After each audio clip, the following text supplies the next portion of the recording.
View what's going on. Welcome to the Forte podcast, everybody. I'm your co-host, Dominic Epps.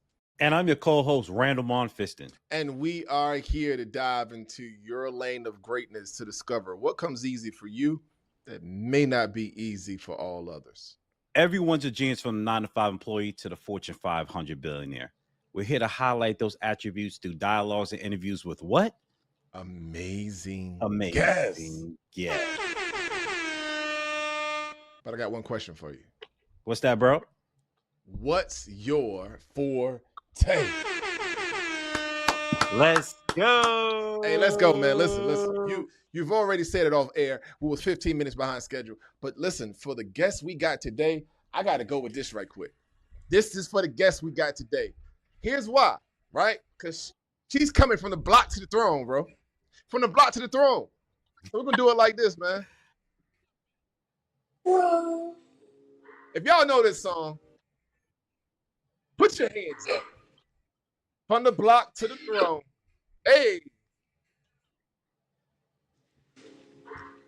Yeah. That's how we doing it, man. So, needless to say, coming on the stage to the Forte podcast, the one, the only.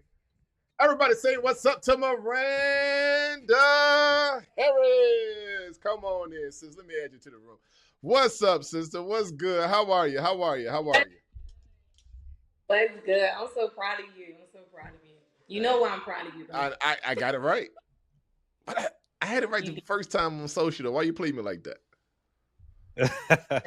You know what I'm saying? She bringing up old stuff, bro. She bringing up old stuff, bro. Bringing up old stuff. Bringing up old stuff. But needless to say, can you introduce yourself to everyone? Let them know who you are, where you're from, and what's your. Okay. Hey, y'all. Meranda Harris, the real Meranda Harris is at, a.k.a. Hood Queen, because I went from the block to the throne, okay? Don't play with it. So my forte, well, where I'm from, right? I'm from Suffolk, Virginia, from the gutter, bread and peanut butter.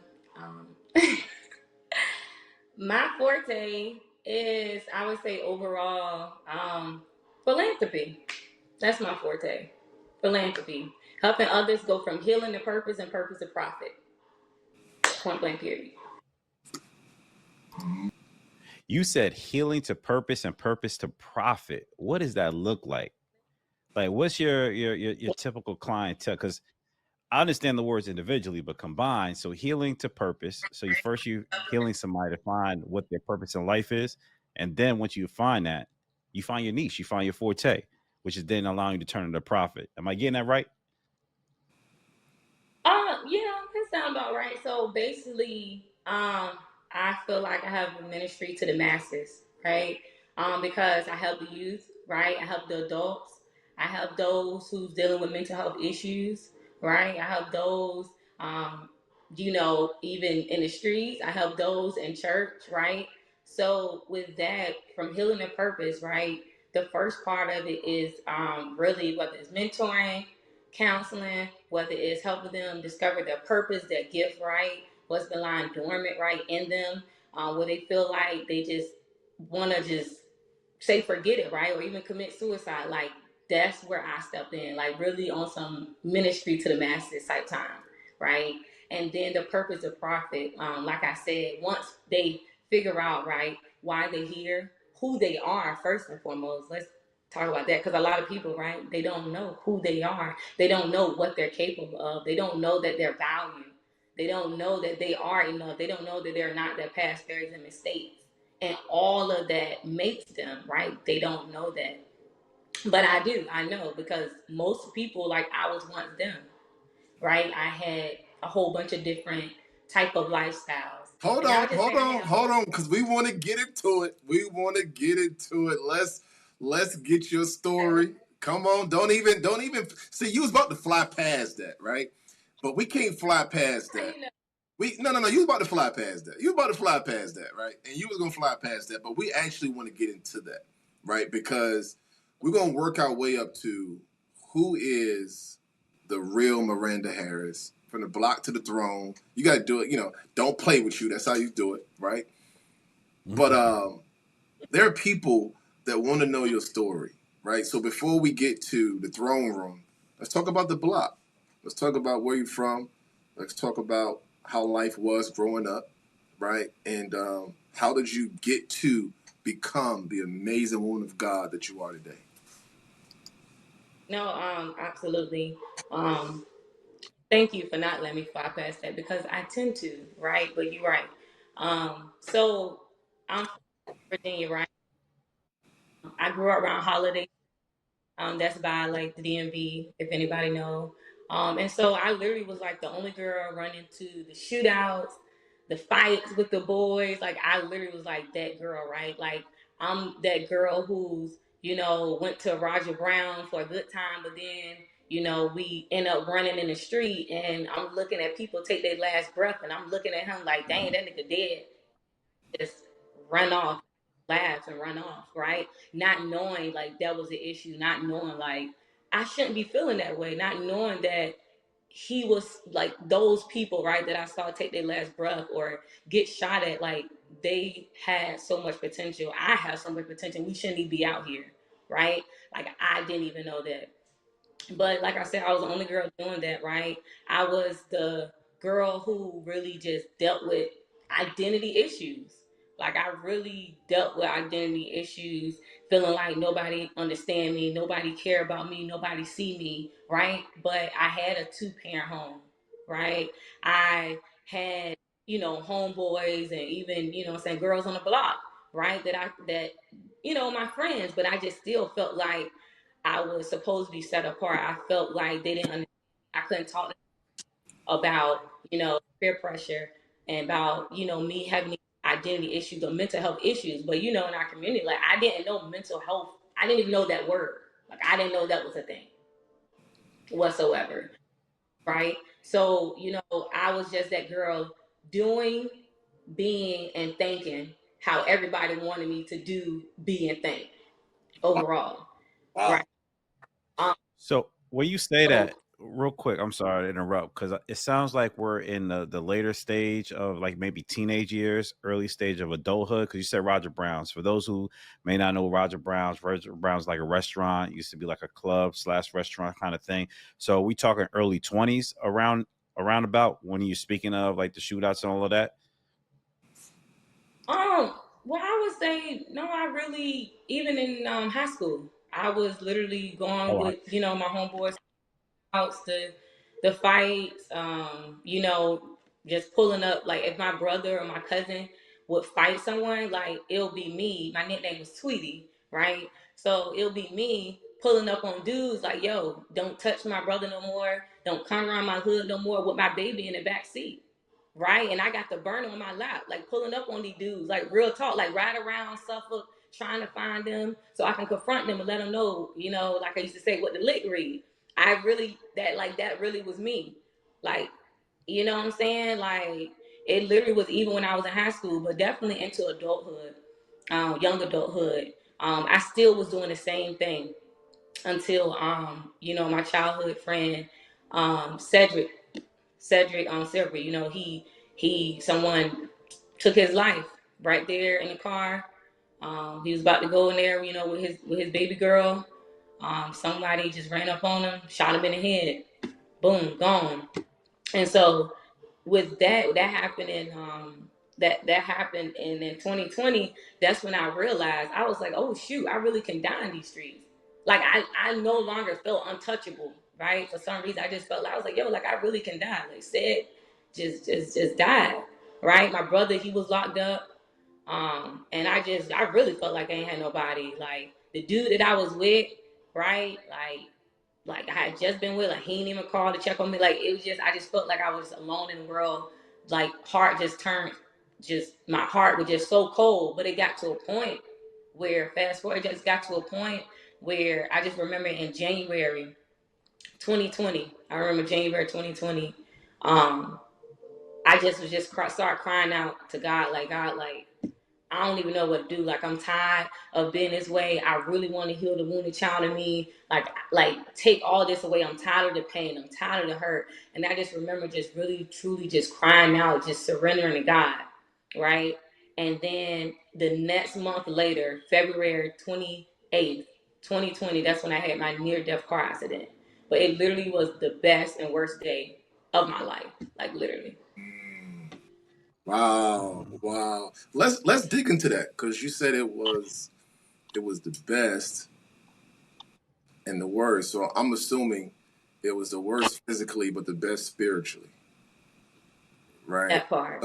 So if you can enlighten our viewers on what did they do, right? Because as a believer, as a man of faith, I truly believe that God has a way of slowing us down, right? And getting our attention and having us to turn towards Him instead of running away from Him, right? So if you don't mind talking about that car accident, like what took place, and then what was the aftermath of that had you to turn into this to the throne. You know what I mean? No, absolutely. No, you definitely nailed it. So I used to be a people pleaser.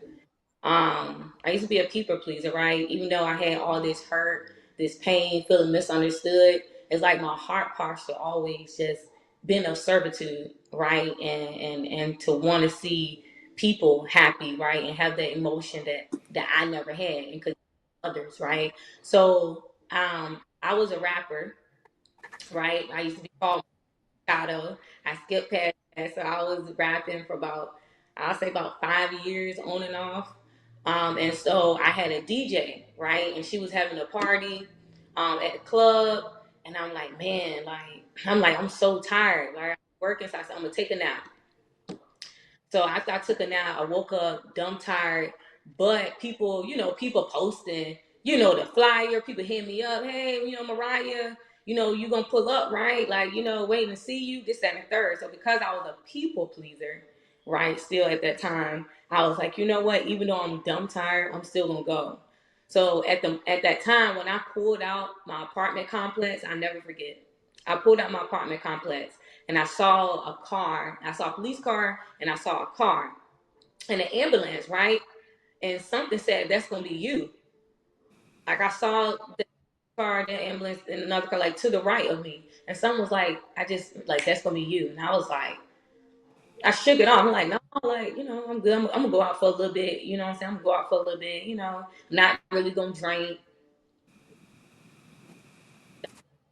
You already I went to that club and I drunk at my DJ's birthday party. Like you already know. I told myself I wasn't, but I did, right? I feel like I had one too many for sure. So I go there and after I leave the club, I'm leaning to the left, I'm leaning to the right. I get in the car, right? But all I could think about is just getting back home to my daughters. And I'm like, man, nah, like I'm driving, I'm swerving, my car scraping, the side rails. But so I'm like, you know what? Let me just call such and such, right? So I'm calling everybody on the phone. It's 2, 3 o'clock in the morning. I'm waiting for somebody to pick up. I'm like, man, nah, let me just call such and such. Nobody picking up.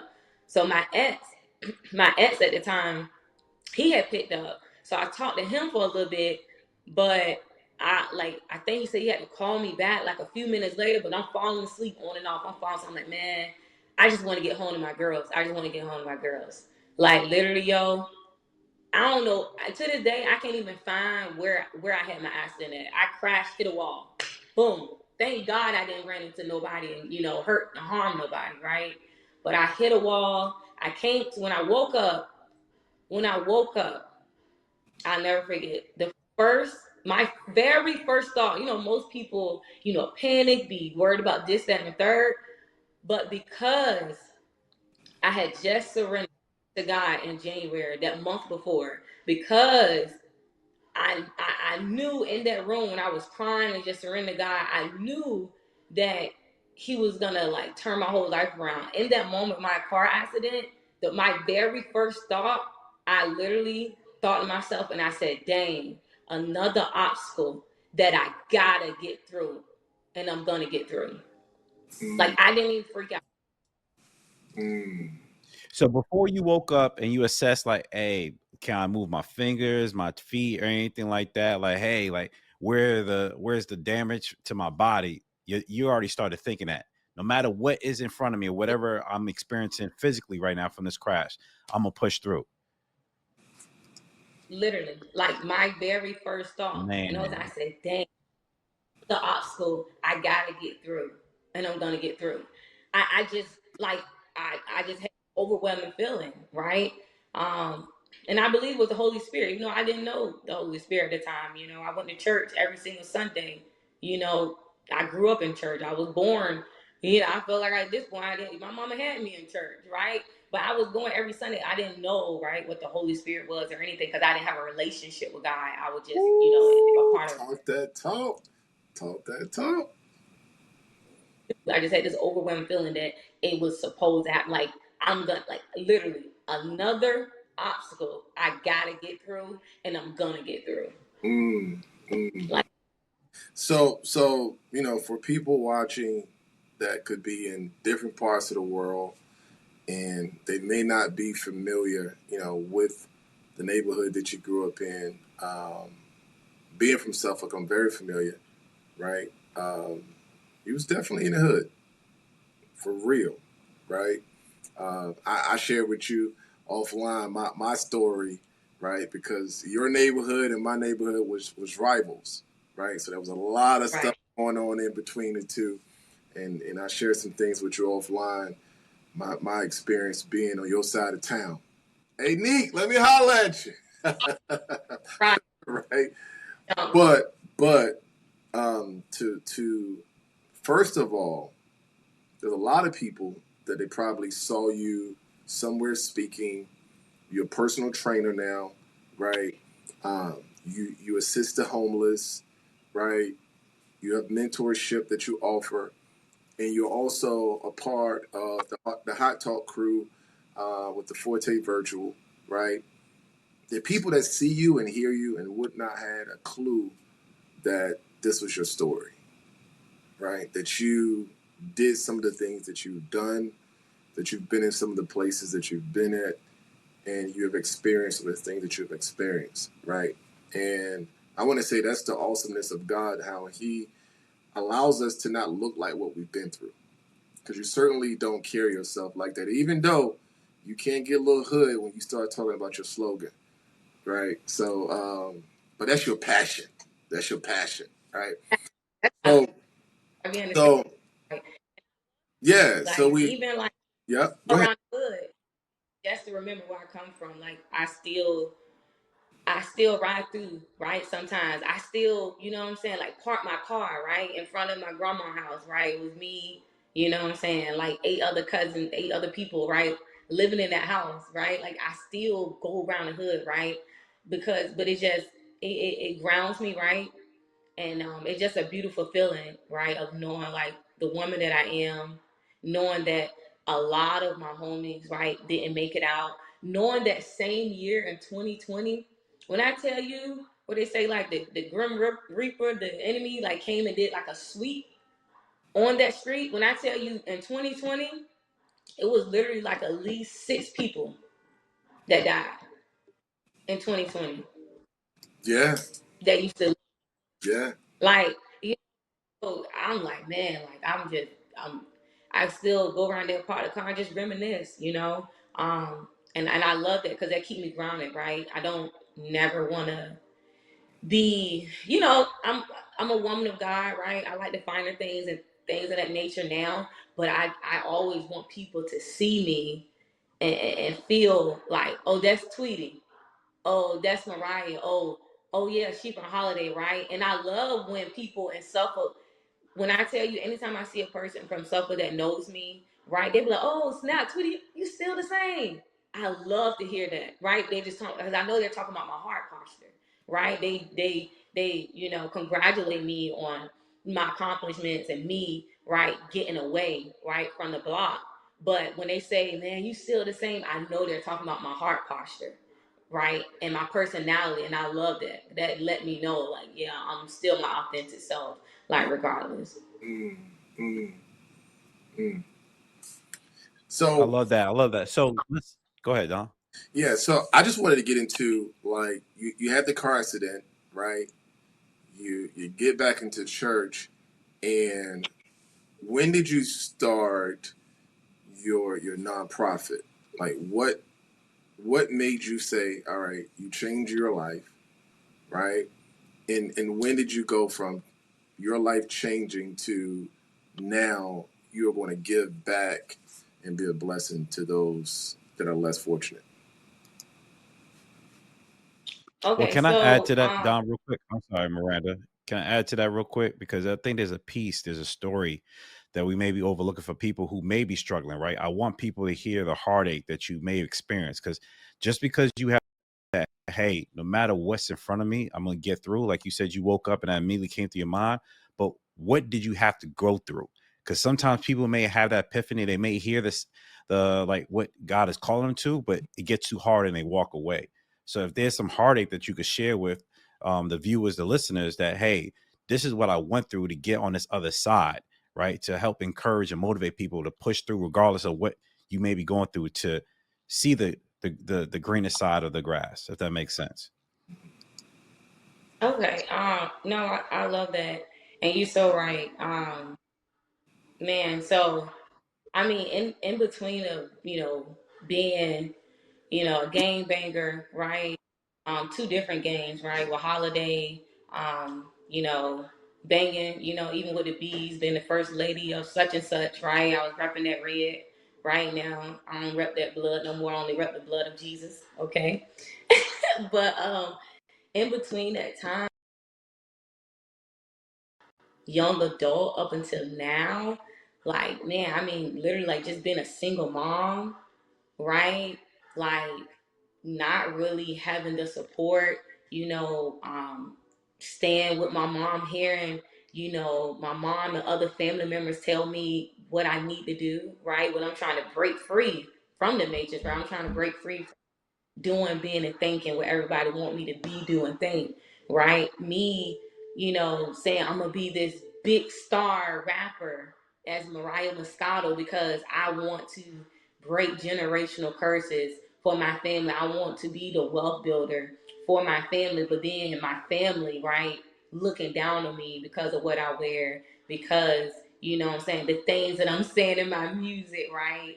Looking down on me, like even before I'm about to go and perform, like every time, right? Honestly, if I would ask someone in my family to babysit, I literally have to fuss with them before going out the door to go show up in these clubs, right? And be my best self.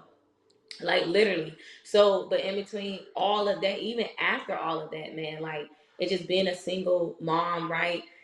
Being homeless, right? Twice, not knowing where I'm gonna go, right? Staying in a hotel for a week because I don't know if what I'm saying, me and my mom are gonna get this house or not, right?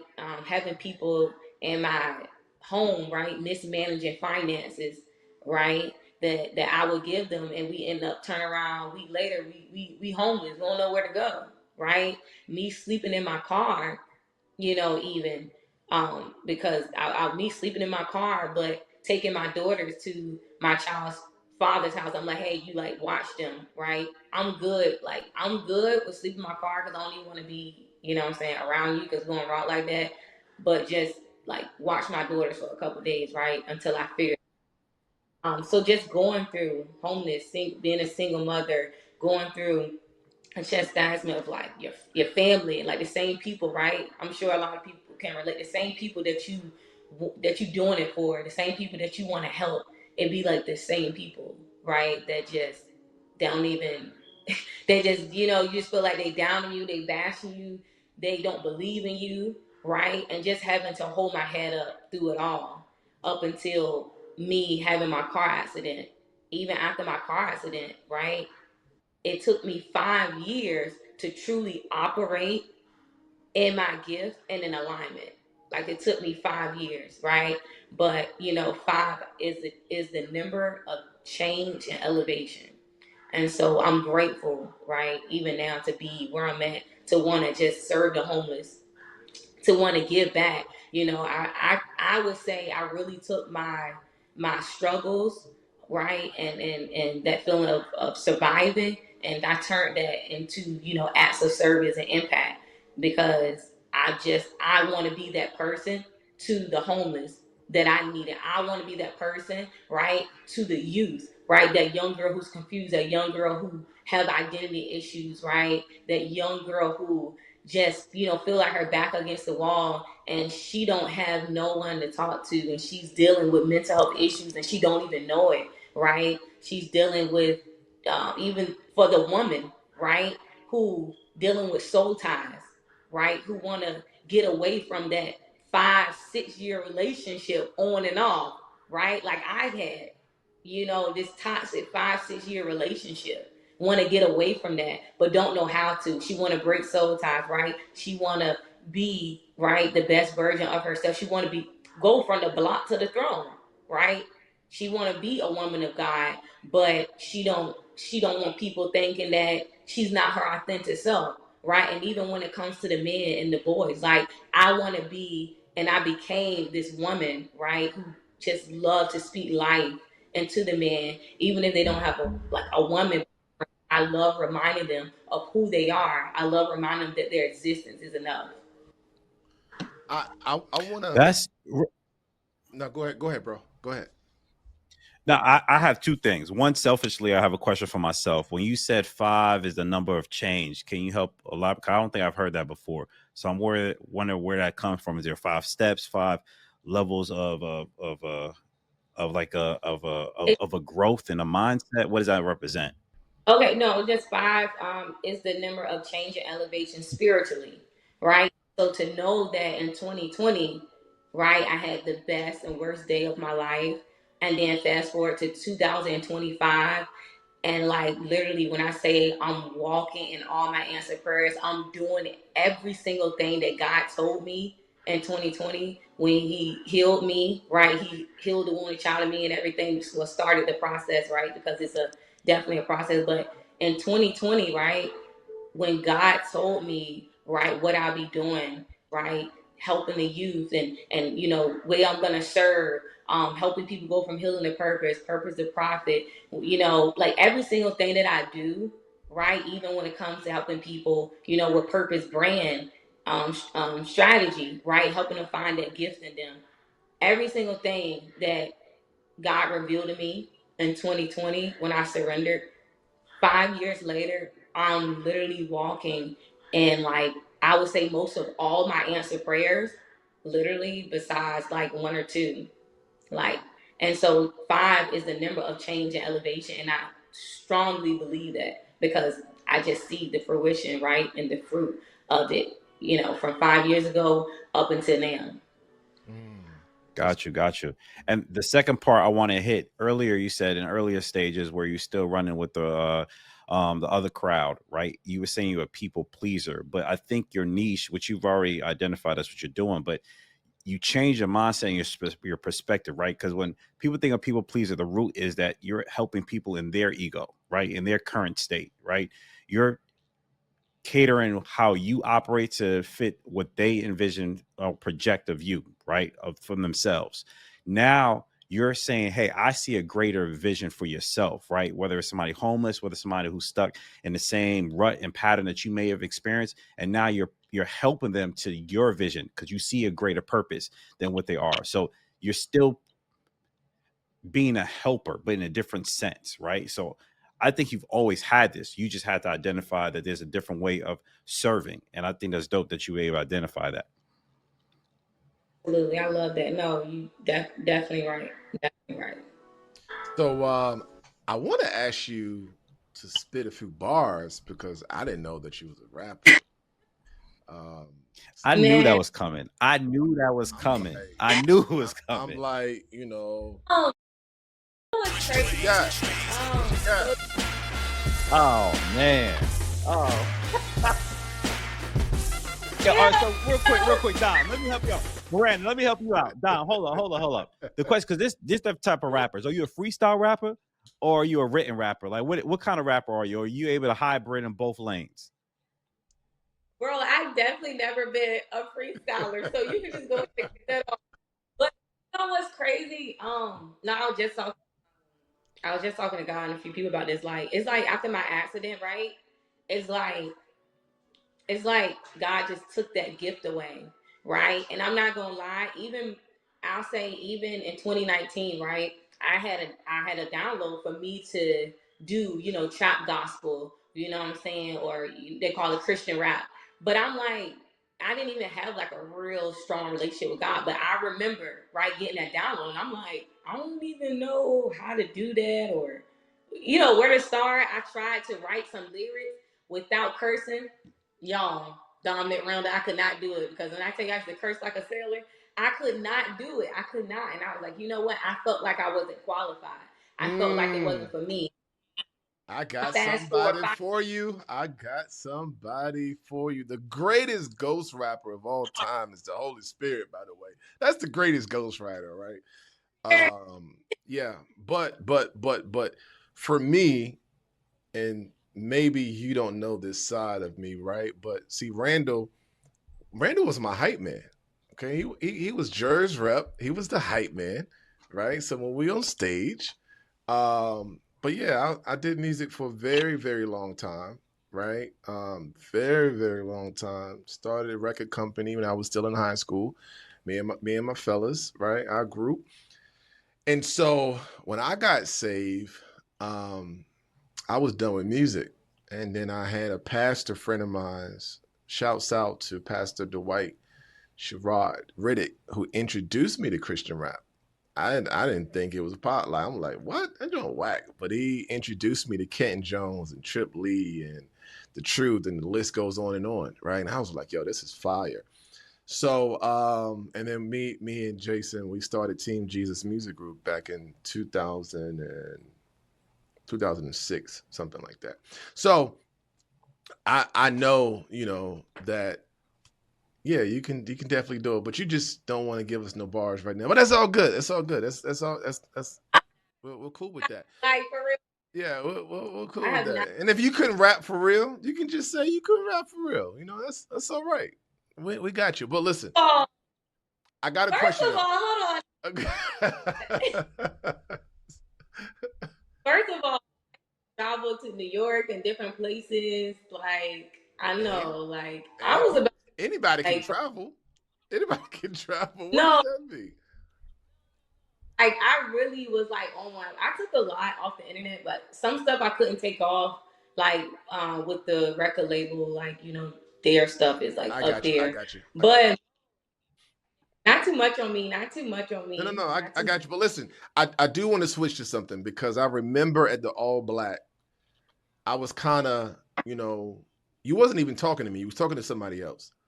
But you said something, Miranda, that was so powerful. I was like, yo, you said this in a public setting around a group of strangers, and it was males and females that was listening.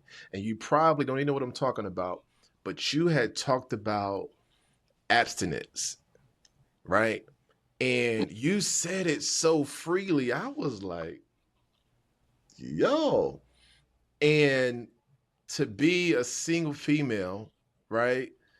And in a room, it was networking environment. So it was at our all black in Atlanta, right? And everybody is suited and booted, looking nice, smelling nice, right? And I don't even know what made you come out and say it. Maybe it was a conversation that I didn't have the opportunity to hear, but I was so impressed. Like, yo, she really said that. Um, so your transparency, your level of transparency, where does that come from? Who do you think you got that from? Like, is it somebody in your family that was just very open and honest, and you kind of gleaned from them? Like, where did you get that skill set? Because I saw you said it, and then you actually took the conversation where it needed to be. Where'd you get that skill set from? um I wouldn't say a skill set. I just feel like I could just go back to my heart posture, right? And actually, I don't really know anyone in my family who was really abstinent until they got married, or celibate until they got married. But for me, right, just my past experience, um, being broken, feeling like I'm not enough, right? It's just when I start growing, when I start just realizing who I am, what I really can do in this world, right? Knowing like where I'm going, where I can go, right? The heights that I can reach, knowing like how intelligent and smart I really am. It just got to a point I was like, I love myself just way too much to just give myself to anyone. And then I started valuing men like so much because I really didn't used to value men for real. Like literally. I had so many guys that be like, you don't like in the past, they'd be like, you don't respect me, you don't respect me. I can literally hear it ringing in my ears, right? Um, but I started valuing myself more. I started valuing men more. And so I just really just have this heart posture. I wouldn't say skill set. I just have this heart posture and I just look for and just be dreaming about like me just being my peer's whole self for my husband because I feel like he deserved that. And I just really just want to only like please like one man, my husband, because I know that it will be just not just my husband, it will be like really like my purpose partner, right? And it just got to a point where I love myself so much. I just want to stay pure. I just want to be my best. Like, yeah. So yeah. From the block to the throne. From the block to the throne. Don't play with me. Don't play with me. No, that's amazing. And I haven't had the opportunity to sit in on the singles breakout room with the Forte Virgil. But Miranda, I've heard a lot of great testimonies from that singles room, right? And Mhm. you and the Hot Talk crew, you all been dropping some gems, all right? It's been And fire. I've heard some great feedback from that. If you could, if you could take a moment and talk about what is it like, you're a single mom, right? And I don't hear you bashing men. I don't hear you, going on this, independent journey. I can do all this by myself. I don't need no man, right? Like, I don't even hear you talk like that. But what do you say to your girls when they say, "Mom, you working hard, right?" And I, I doubt that they say you all over the place, but you are doing a lot of things, right? Um, have they ever talked to you or asked you the question like, "Mom, do you want to be married one day, or do you see yourself, right? Or do they see how you are content with where you are?" They actually asked me that a lot. And even they would speak life into my marriage, right? They'd be like, your marriage, you're gonna be a great wife, and your husband, he's gonna love you so much, and this and that and the third. Like they literally be speaking life into my marital destiny, and I love that so much. They see me do a lot, but I make sure that they know that my temple, right, is for God and my husband, right? Like, so, they know sometimes I decompress, I might go out with coworkers or something like that. But I just really try to show them that being a woman of God, this is what it takes, right? It takes servitude, it takes being disciplined. Like I've been telling him about that word forever, right? It takes discipline. And I just try to truly let them know overall, like the best abundance and the best rewards and the best blessings come from God. So it's like you should always want to please and serve God and be obedient to what he wants you to do. But they speak life into my marital destiny. Like they'll come out of nowhere, and I love that, and that encourages me, right? But for now, I just operate and do what I gotta do in my lane, just like Ruth did, and just wait on my Boaz. Mhm. A Boaz, not a Poaz. Your Boaz. Not That's a right. That's Boaz, right. but the Oh journey is. man, Randall, what you got, brother? Yeah, so we always like kind of conclude our interviews, we want to know like what's your 1 to 5. Well, first, like I don't think I caught the name of the companies, but wrap that into how you share this, like because it sounds like you are in 3 different lanes: for the homeless, for healing people who are of youth, right? So kind of speak to the different organizations that you're with, and what is your goal 1 to 5 years from now? Okay, so the organizations that I'm part of, I'm a part of the Edward Brown Foundation for the At-Risk Youth, right? And now we have the Block by Block movement.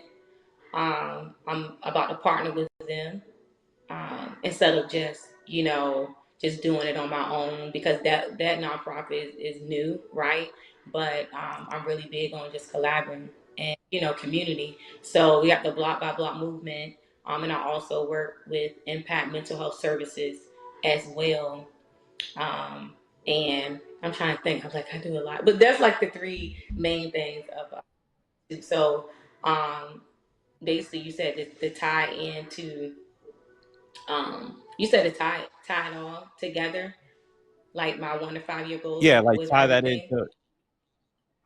Yes. Um, I would say my 1 to 5 year goals would be to, and one might think is different than what I just said, but to me it's really not. I really want to go into the prisons and the juvenile detention centers. And I really want to help them go from healing to purpose and purpose to profit, right? Whether that's through speaking, and whether that's through selling my journals, because I do also make journals and I'm about to start putting out. Um, and overall, my goal is to help the homeless, right, with mobile showers, not just community refrigerators. That's what I've been raising money for at the moment, to put seven new community refrigerators inside the 7 main cities, right, in Hampton Roads, but to also have the mobile showers, not just in Virginia and the Hampton Roads, but hopefully travel state to state, where the homeless can come, right, get a fresh shower, they can get fresh clothes, they can I can have barbers and hairstylists out there, right? To, groom them, help them look cute and nice, right? And we just have like this whole block party, right? And so that all will be a part of the Block by Block movement, like really helping our community, our neighbors, and our people, our youth, one block at a time, one community at a time, one person at a time, because I went from the block to the throne. So I feel like it's only right to help one block at a time, one person at a time. Yeah, each one teach one. Let's go. Let's go. I love it. I love it. Well, listen, Miranda, we appreciate you so much for coming on the Forte podcast. This was great, bruh. And another one. Yes, sir. Yes, sir. Whoop. Yes, sir. Hey, we not only on ForteCommunity.com, but go to like, subscribe on all social media platforms. Our handle is the Forte Community: Facebook, TikTok, Instagram, LinkedIn. Come on. We wherever you at, the Forte Community. Come on. We up out of here, y'all. But I think I gotta do it right, because we had from the block to the throne. You know what I'm saying? So we're gonna do it like this, y'all. We're gonna do it like this. We out here. Make sure y'all go right now. www.thefortecommunity.com. www.thefortecommunity.com if you're watching, and if you would like to be on the Forte podcast, let us know.